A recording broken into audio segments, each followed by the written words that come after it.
In this video, we will talk about Amazon delivering our parcels using drones in under 30 minutes. I've seen that a large percentage of people who watch my videos aren't actually subscribed. So if you would end up enjoying this video, please hit that subscribe button right now. It's completely free. You can always unsubscribe later. Let's get started.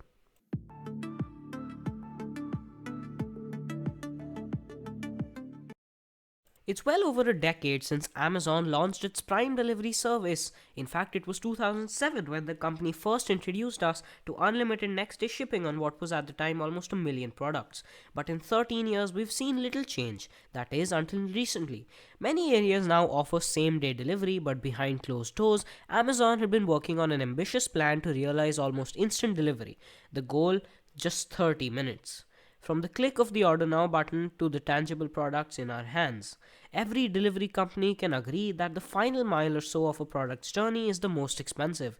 As it leaves a shipping container and steps away from the lorry's vessel, it enters the smallest vehicle yet, vans, and sometimes even cars. Rather than carrying millions of products, a driver can now only carry a few dozen. Employing thousands of drivers comes at an incredible cost to shipping companies. Amazon has been toying with the idea of cutting out these final employees with autonomous machines, such as the six-wheeled Scout robot, its latest venture. However, it has taken to the air. Testing has been begun for Amazon's fleet of drones since 2013, but it wasn't until 2020 that the company received approval from the Federal Aviation Administration to operate a fleet of delivery drones. The online shipping giant joined the list of companies experimenting with the idea, including Wing Aviation, owned by Google's parent company Alphabet, and Upsflight.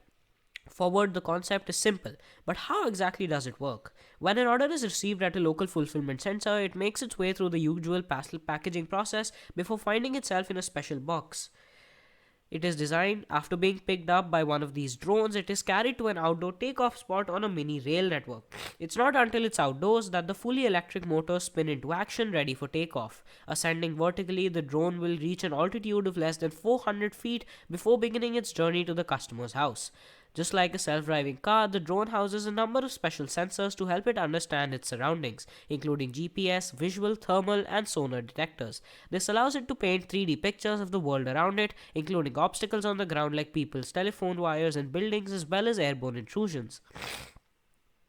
This forms the basis of what Amazon calls sense and avoid technology. When the drone has arrived at the customer's house, it begins to scan for a safe landing spot. We're unsure how this process works, but from videos it could work as two ways.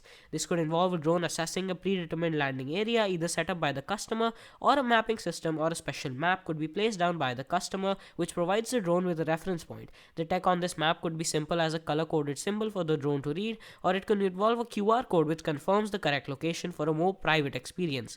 The map even may use a combination of both Bluetooth and ultra-wideband Wi-Fi for pinpoint accuracy. However, this will require charging, and we can't say how Amazon will be trying either one of those. Currently, the weight limit for parcels is set at just 5 pounds, which is 2.3 kilograms, which doesn't sound like a lot, but Amazon claims more than 3/4 of its parcels weigh less than this. Just like cars, various models will be defined for various environments, some suited to the agile nature of city center and some suited to the high-speed crossing of rural areas. Once a delivery has been successfully made, the drone returns to the fulfillment center before embarking on another mission. In the event of a collision, some believe the drones will be instructed to dismantle themselves mid-flight because smaller and lighter pieces of debris are less dangerous than a 25-kilogram man-made asteroid heading for an innocent human. Others believe intentional collisions will be forced, as crashing into something like a tree will be less catastrophic than somebody's car. The current problem is that fulfillment centers inhabit a large area, which means they are found in semi-rural areas just outside the city boundary. This is great for the handful of people who live locally to these warehouses, but the city dwellers are large in numbers and generally order more packaging online. Amazon solution patents have already been filed for the fulfillment center city dwelling cousins. These buildings are expected to resemble beehives, tall in design and with multiple takeoff and landing zones across the surface. A design similar to the unfavorably named Gherkin in London's financial district could be beneficial, allowing it not only to serve as a landmark for drones to use, but with floor space in cities so expensive, high flight is a sensible option. Not only this could allow the company to have its own airspace monitoring facility high in the sky, just like an airport's air traffic control center.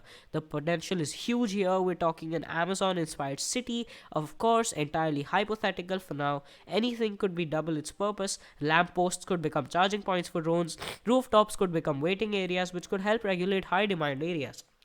Public spaces become drop off points for people lacking in private outdoor spaces, as in the case for many apartments in the city. The chances of seeing a fully fledged Amazon drone delivery system anytime soon are very slim. However, whereas vans navigate a series of roundabouts and junctions on a 2D scale, there's no such traffic management in our urban airspaces which operate on a 3-dimensional scale. Don't be disappointed though. Amazon is working to realize this dream. A very important day for the company was December 7, 2016. This was the date that its first customer received his first drone delivered Amazon parcel via Prime Air. From purchase to delivery, the smooth process took just 13 minutes, less than half the goal time frame.